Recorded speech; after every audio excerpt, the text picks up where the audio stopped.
Listen carefully. The world doesn't reward patience anymore. It rewards speed, hunger, and relentless pressure.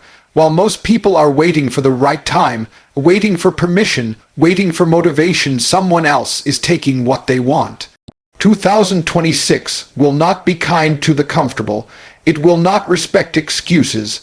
It will not slow down for the weak. If you're still calm, you're already losing. If you're still satisfied, you're falling behind. This is your warning. Stay hungry, stay impatient, or get left behind forever. Hunger is not weakness. Hunger is not desperation.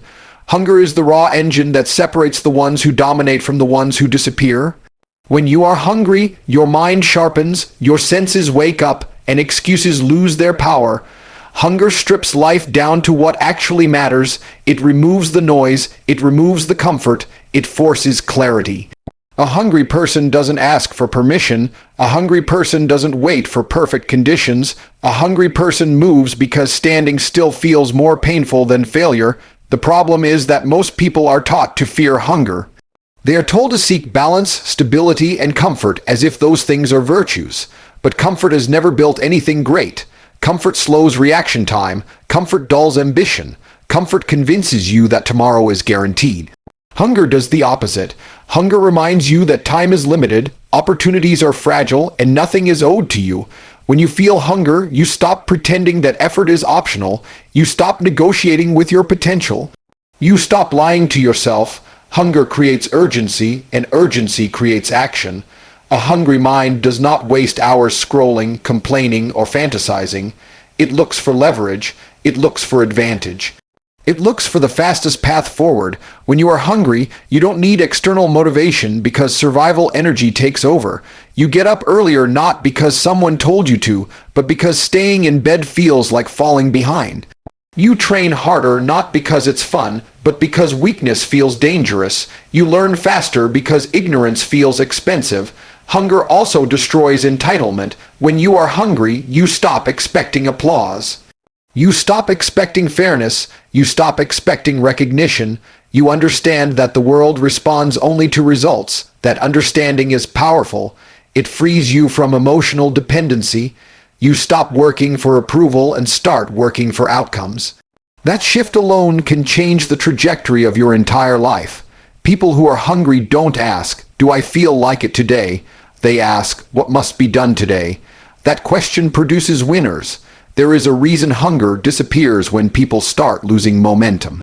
The moment someone gets a small win, comfort sneaks in, they relax, they slow down, they reward themselves too early, hunger fades and with it goes intensity, growth stalls. This is why so many people peak early and never go further. They confuse progress with arrival. True hunger never lets you feel finished. It doesn't allow you to sit back and admire the view. It whispers, "This is not enough, not yet, keep moving." Hunger is also what gives you resilience. When life hits you, when plans collapse, when you fail publicly or privately, hunger keeps you in the fight. A comfortable person collapses under pressure because they are not used to discomfort. A hungry person adapts. Hunger teaches you to endure long nights, slow results, and delayed rewards. It builds a tolerance for pain that most people never develop. And once you can tolerate pain without quitting, very little can stop you. A hungry mindset turns obstacles into fuel. Instead of asking, "Why is this happening to me?" you ask, "How can I use this?" Rejection becomes information. Failure becomes feedback. Loss becomes education. Hunger reframes struggle as training. You don't see hard days as signs to quit. You see them as proof that you are doing something that matters. That mental shift creates momentum, even when circumstances are against you. Hunger also makes you ruthless with your time. You start noticing how much of life is wasted on things that don't move you forward. You cut unnecessary conversations. You reduce pointless entertainment. You stop explaining your vision to people who don't understand it. Hunger teaches you that every hour has a cost. Every distraction is a tax on your future. When you truly feel hunger, you protect your time like a resource that cannot be replaced because it can't. Another powerful effect of hunger is focus. When you want something badly enough, your mind stops jumping from one thing to another. You lock in, you commit, You stop chasing 10 goals at once and start attacking one target with intensity. Hunger simplifies your priorities. It forces you to ask what actually moves the needle, and then it pushes you to do that thing again and again until results show up. Consistency becomes natural because quitting feels like starvation. Hunger also eliminates fear of judgment. When your desire to win is stronger than your fear of embarrassment, you become dangerous, you speak up, you take risks, you put yourself out there, you understand that looking foolish for a moment is better than staying invisible forever. Hungry people are willing to be misunderstood, criticized, and doubted because their vision matters more than public opinion. That courage is rare, and rarity creates advantage. Most importantly, hunger keeps you alive internally. It keeps your spirit aggressive, alert, and forward, moving. Without hunger, people decay slowly. They settle into routines that numb them. They stop dreaming big. They start playing defense instead of offense. Hunger pulls you back into the game.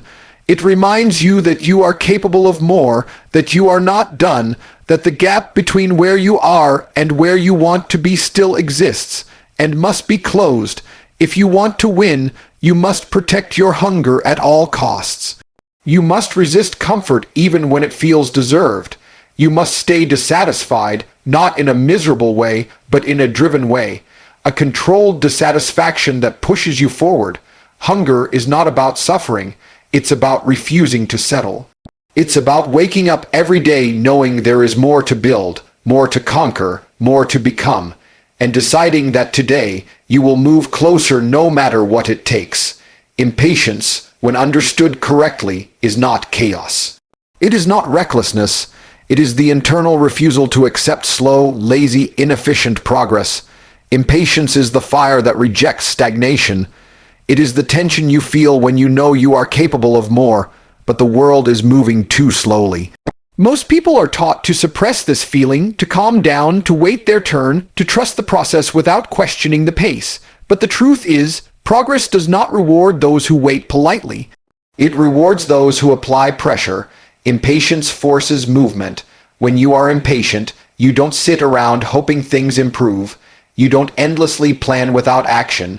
You feel a physical discomfort in stillness, and that discomfort pushes you forward. This is why impatient people often outperform more patient ones. They cannot tolerate wasted time. They feel the cost of delay. Every minute that passes without progress feels like a loss, and that awareness sharpens decision making. You stop romanticizing preparation and start respecting execution. The world moves fast, and it is getting faster. Technology, competition, and opportunity do not pause to let you feel ready. Impatience aligns you with this reality. It makes you act in real time instead of living in theory. You understand that imperfect action today is more powerful than perfect plans tomorrow. You stop waiting for confidence and realize that confidence is built by moving, failing, adjusting, and moving again.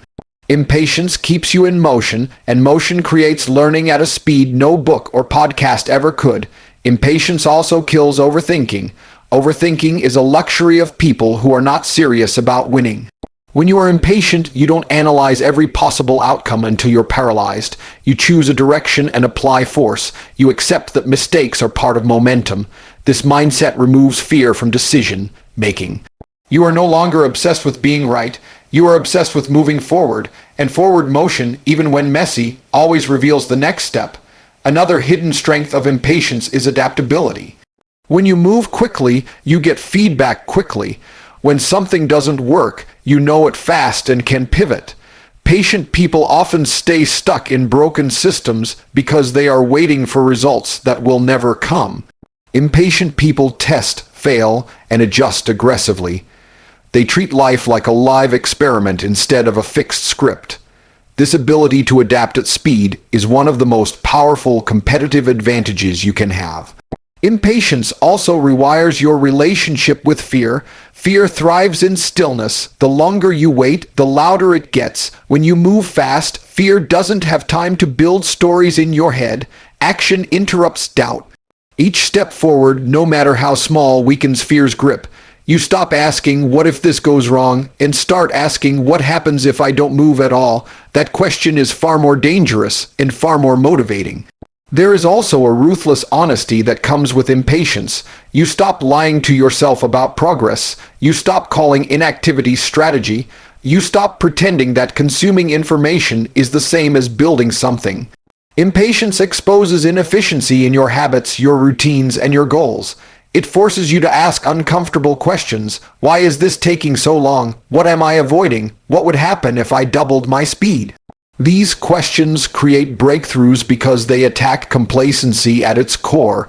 Impatience builds pressure, and pressure creates performance.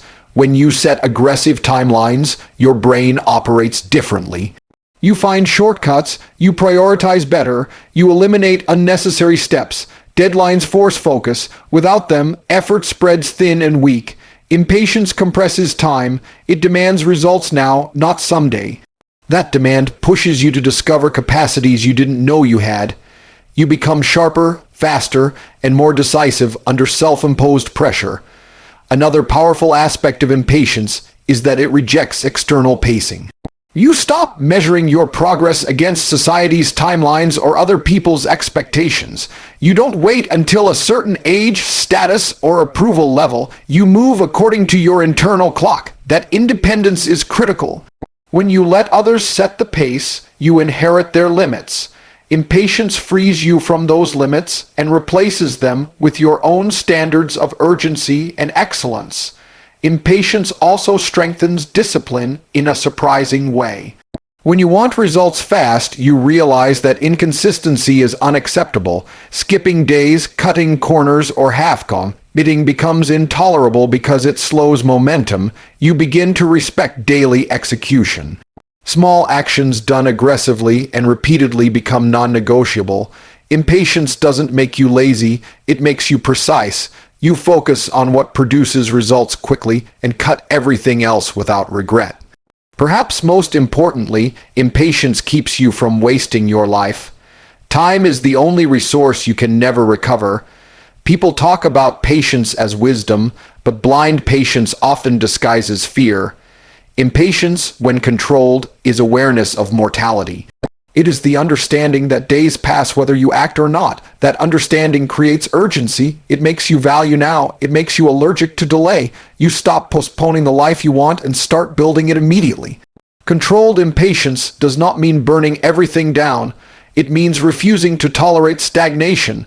It means demanding progress and holding yourself accountable for speed. It means acting before conditions feel perfect and trusting yourself to adapt as you go. When you combine impatience with discipline, you become relentless. You move fast, learn fast, and grow fast. In a world full of hesitation, impatience becomes dominance. While others are waiting for clarity, you create it through action. While others are planning, you are executing. While others are afraid of moving too soon, you are already ahead, adjusting in real time. Impatience, used correctly, turns life into a race where you decide the pace, and most people will never be able to keep up. Discipline is the backbone of every form of success, yet it is the most misunderstood trait in the world. People talk about motivation as if it is the driving force behind achievement, but motivation is unstable. It rises and falls with mood, environment, energy, and emotion. Discipline does not care how you feel. Discipline operates independently of comfort, excitement, or inspiration. It is the ability to act correctly even when every part of you wants to stop. That is why discipline always outlasts motivation, and why those who rely on motivation eventually fall behind. Motivation feels good, but it is unreliable. One good video, one strong emotion, one surge of excitement can make you feel unstoppable for a day, sometimes a week. But then reality hits. Fatigue sets in, boredom appears, progress slows, and when motivation disappears, so does effort. Discipline remains. Discipline is what keeps you moving when there is no emotional reward, no visible progress, and no one cheering for you. It is the quiet force that turns average days into powerful ones. Discipline is built in moments no one sees. It shows up when you wake up tired, but get up anyway. When you do the work, even though the results are not immediate. When you choose the harder option because you know it compounds, these moments seem small, almost meaningless on their own, but together they shape your identity. You stop seeing discipline as something you do and start seeing it as who you are. That shift is critical because once discipline becomes part of your identity, quitting feels unnatural. Unlike motivation, discipline does not require excitement. It thrives in routine. It grows stronger through repetition. The same action, done daily, regardless of mood, builds momentum. Discipline removes the internal debate. You no longer waste energy deciding whether to act. The decision has already been made. This saves mental bandwidth and increases consistency. Consistency is where real results come from, not bursts of effort followed by long gaps of inactivity. Discipline also creates self-respect. Every time you do what you said you would do, you reinforce trust with yourself. Every time you break a promise to yourself, that trust erodes. Motivation doesn't care about this relationship, but discipline is built on it. When you are disciplined, you believe in your own word. You know that when you commit to something, it will get done. That confidence spills into every area of life. You move differently. You speak differently. You carry yourself with quiet certainty. Another powerful aspect of discipline is that it reduces emotional volatility. When your actions are governed by feelings, your life becomes unpredictable. Some days are productive, others are wasted. Discipline creates stability. It gives structure to chaos. No matter what happens externally, your internal standards remain the same. You train when it's raining, you work when it's boring, you improve when it's uncomfortable. This emotional neutrality is a massive advantage in a world where most people are controlled by how they feel. Discipline also sharpens focus. When you commit to disciplined action, distractions lose their appeal. You become more selective with your time, energy, and attention. You stop chasing instant gratification because you understand delayed gratification produces power. Discipline trains your brain to prioritize long-term gains over short-term pleasure. This rewiring is uncomfortable at first, but once it sets in, it becomes automatic. You no longer feel deprived, you feel in control. There is also a compounding effect to discipline that most people underestimate. One disciplined action leads to another. One completed task builds momentum for the next. Over time, your capacity increases. What once felt difficult becomes normal. What once felt impossible becomes routine. This is how discipline quietly transforms your standards. You raise the floor of your performance. Even on bad days, your output is higher than most people's best days. Discipline exposes excuses for what they really are, decisions. When you are disciplined, you stop hiding behind circumstances. You take ownership of outcomes. You understand that while you can't control everything, you can control your response. This mindset removes victimhood. It replaces it with responsibility. Responsibility is empowering because it gives you leverage. If your actions matter, then change is always possible. Another overlooked strength of discipline is patience under pressure. When results take time, motivated people panic. They start switching strategies, quitting early, or looking for shortcuts. Disciplined people stay the course. They trust the process because they are committed to the action, not the outcome. This patience is not passive, it is active consistency. It allows progress to mature instead of being abandoned prematurely. Discipline also makes success repeatable. Motivation can create one win, but discipline creates a system. Systems produce results even when conditions are not ideal. When you rely on discipline, you don't need perfect timing, perfect energy, or perfect circumstances. You create progress regardless. This is why disciplined people continue to win while others fluctuate. They are not dependent on external factors. They are anchored internally. Perhaps the most important role of discipline is that it protects your future self. Every disciplined action is a vote for the person you want to become. You may not see the payoff immediately, but it is being built. Discipline is an act of self-respect extended into the future. It says, I will do the hard thing now so my future is easier, stronger, and more powerful. When discipline replaces motivation, your life becomes predictable in the best way. Progress becomes inevitable. Results become a matter of time, not chance. You stop asking if you will succeed and start focusing on when. That certainty is dangerous, in the best sense, because once discipline is locked in, very little can stop you. Weak energy is contagious. It spreads quietly, slowly, and before you realize it, it begins to shape how you think, how you speak, and how you act.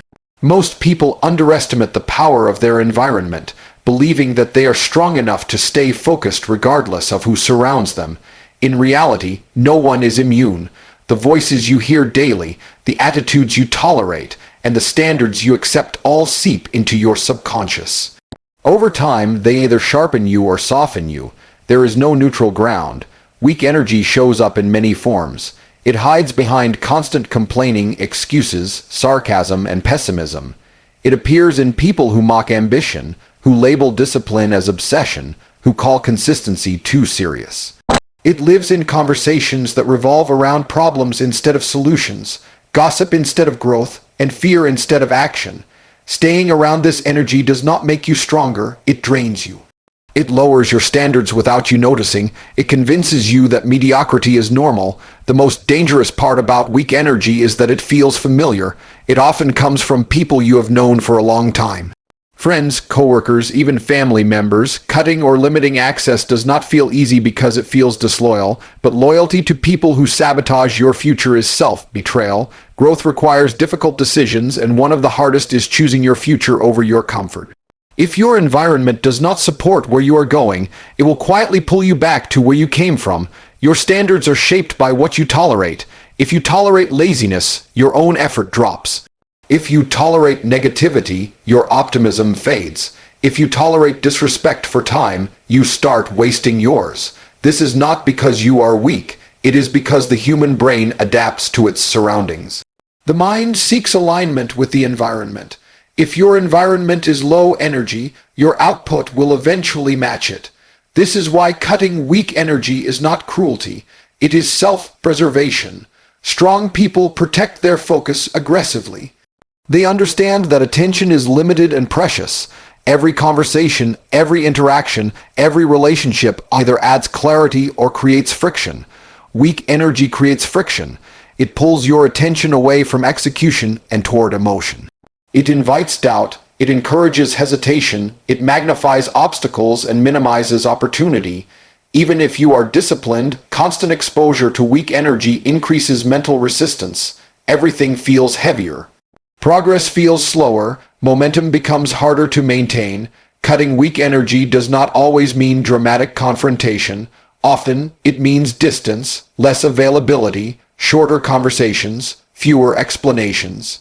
Strong people do not argue with weak mindsets. They outgrow them. They stop trying to convince. They stop seeking validation. They let results do the talking.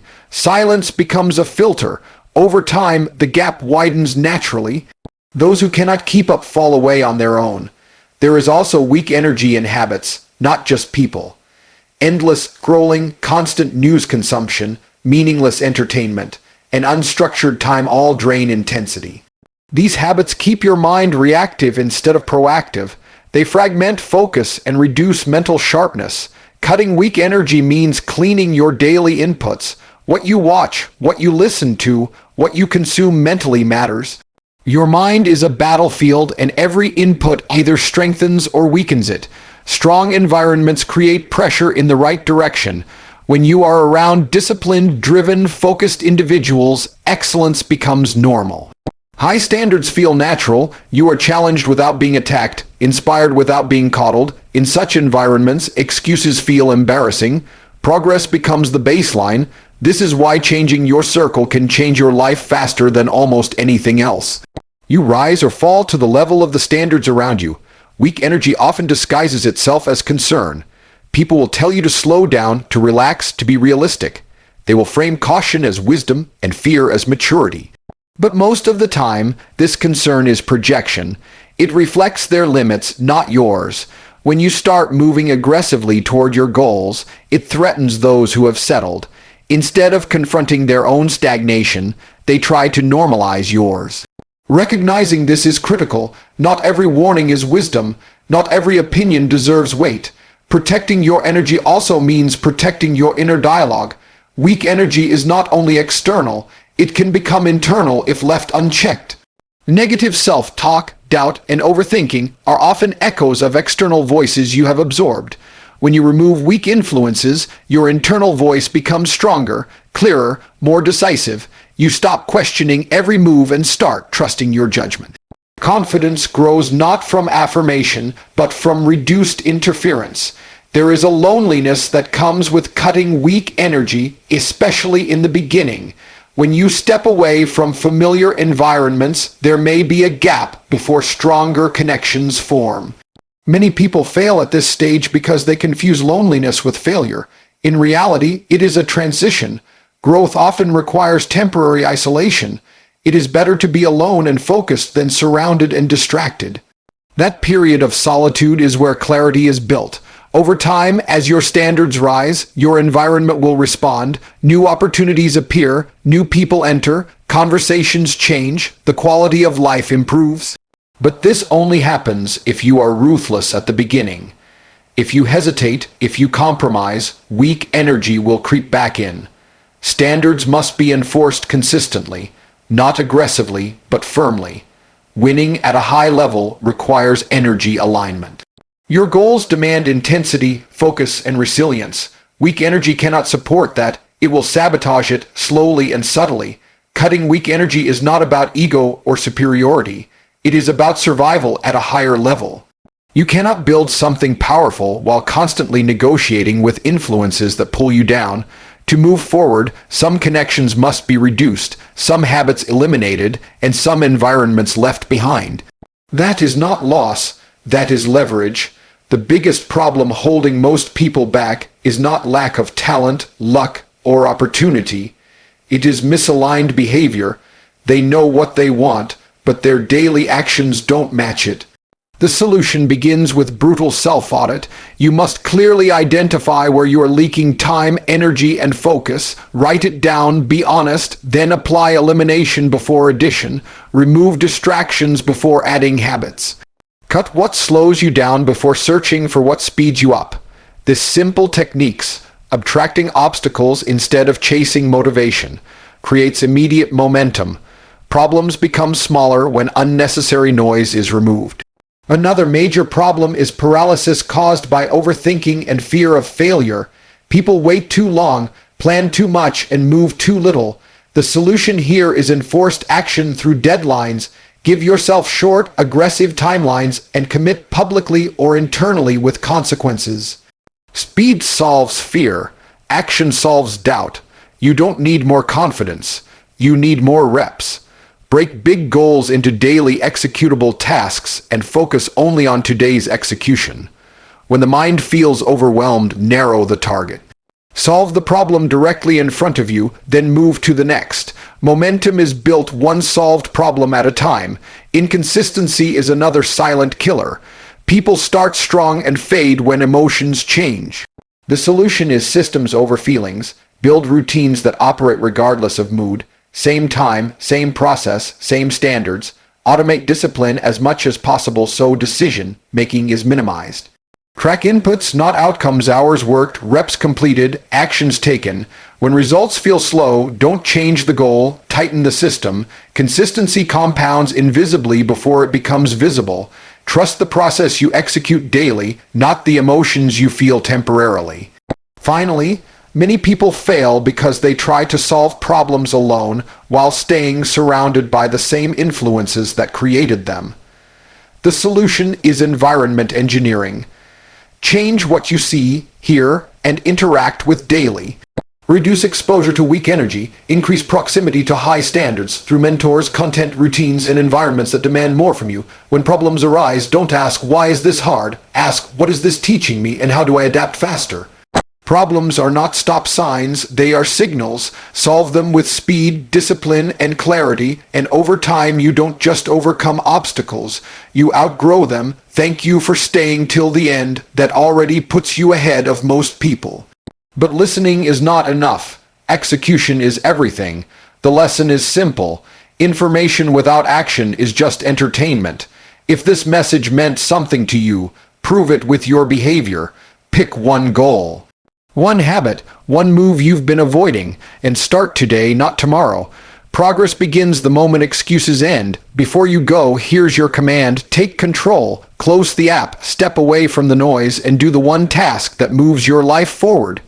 Train, study, build, work. Whatever it is, do it with intensity. Don't wait for motivation. Don't wait for permission. Momentum is created by action, and action is your responsibility. If this message pushed you, challenged you, or woke something up inside you, support the channel by liking the video, subscribing, and sharing it with someone who needs to hear it. Not for numbers, for standards. Help spread the mindset that winning is built, not wished for. Thank you for your time. Respect it by using it well. Stay hungry, stay impatient, stay disciplined. Now go execute. And don't come back the same.